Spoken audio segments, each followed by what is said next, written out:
Summer అయిపోతే ఏముంది, ice క్రీమ్ని ఏ సీజన్లో అయినా లాగించేసే వాళ్ళు నాలాంటి వాళ్ళు చాలామందే ఉంటారు. వాళ్ళ కోసం ఈ ఈజీ ఐస్ క్రీమ్ని ఈరోజు నేర్పిస్తాను. ఈ ఐస్ క్రీమ్ని పిల్లలకి నచ్చే విధంగా కూడా నేను చేసి చూపిస్తాను. ఇక్కడ మనం చూపిస్తున్నట్టుగా రెడ్ అమూల్ ప్యాకెట్ దొరుకుతుంది కదా, దాన్ని తీసుకోండి, బ్లూది కాకుండా.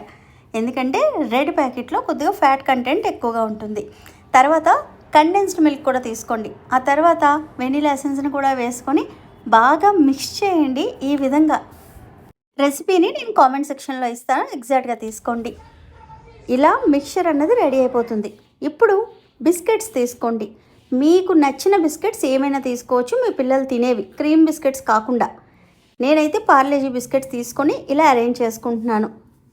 ఆ కిందన వేసిన ప్లాస్టిక్ ర్యాప్ ఉంది కదా, అది ఆప్షనల్, మీకు కావాలంటే వేసుకోవచ్చు, లేదంటే లేదు. నేనేంటంటే ఈజీగా బయటికి తీయడానికి బాగుంటుందని అలా వేశాను.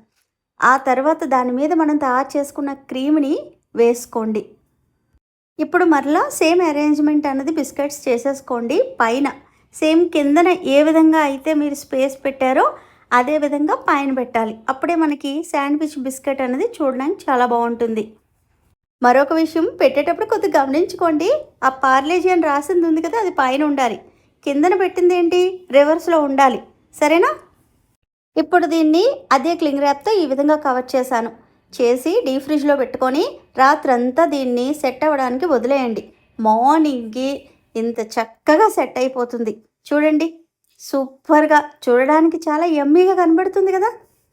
ఇక్కడ నేను చూపిస్తున్నట్టుగా చాకు సహాయంతో కట్ చేసుకోండి. చాలా ఈజీగా కట్ అయిపోతుంది. మనం ఇంట్లోనే ఈజీగా శాండ్విచ్ ఐస్ క్రీమ్ని తయారు చేసుకోవచ్చు. నేను చూపించే వీడియోస్ మీకు మనస్ఫూర్తిగా నచ్చితే మటుకు ఛానల్ని సబ్స్క్రైబ్ చేసుకోవడం అసలు మర్చిపోవద్దు. దీని మీద కొద్దిగా చాక్లెట్ని డ్రిప్ చేసి వేశారనుకోండి, పిల్లలకి ఇంకా నచ్చుతుంది. నేనైతే ఏమీ వేయలేదు, ఇలాగే మా పిల్లలకి ఇచ్చేసాను. వాళ్ళైతే చాలా హ్యాపీ. అంత పెద్దవాళ్ళైనా సరే ఎగిరి గెంతేశారు. మీ ఇంట్లో చిన్నపిల్లలు ఉంటే మటుకు చాలా హ్యాపీ అయిపోతారండి. ఒక్కసారి ట్రై చేయండి. మీ పిల్లలు ఏమన్నారో కూడా నాకు కామెంట్ చేసి చెప్పడం అసలు మర్చిపోవద్దు. ఇంకా ఉంటానండి మరి. ప్రేమతో మీ శ్యామల.